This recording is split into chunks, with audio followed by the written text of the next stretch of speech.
बोला बोला बाबा गरीबनाथ की। बोला बोला बाबा बैद्यनाथ की।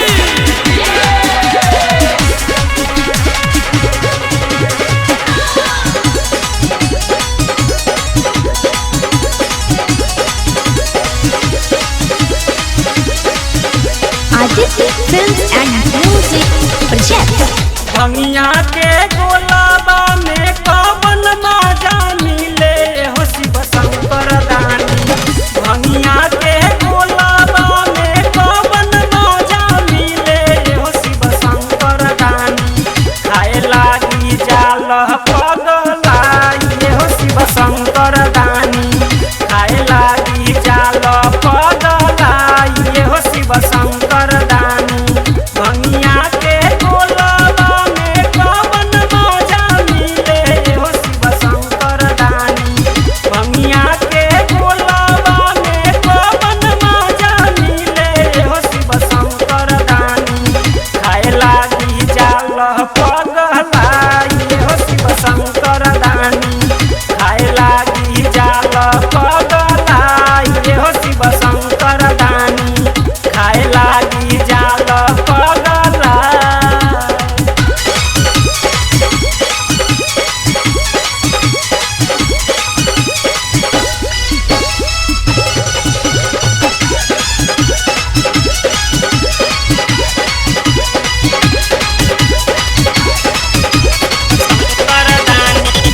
आदत सुधारी अपन लाइन पर आई। हमरा के साफ साफ बाबा बताई। बोली ना बताई। आदत सुधारी अपन लाइन पर आई। हमरा के साफ साफ बाबा बताई। निरगा के छलहवा में कवन माजा मिले हो शिव शंकर दानी। निरगा के छलहवा में कवन माजा मिले हो शिव शंकर दानी। पेले खातिर जाल पगलाई हो शिव शंकर दानी। पेले खातिर जाल पगलाई हो शिव शंकर दानी।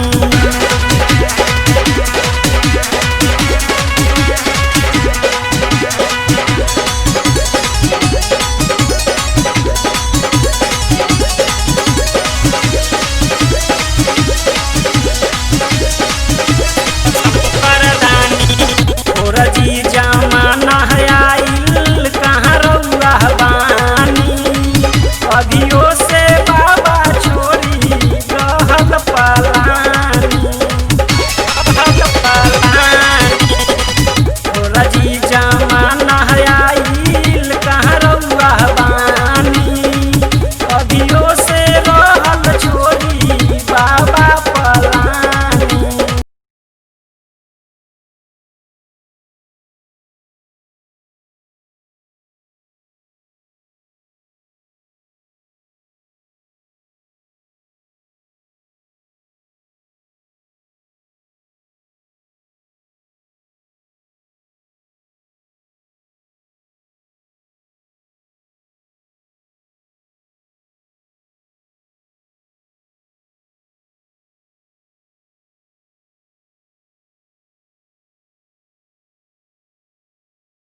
शंकर दानी।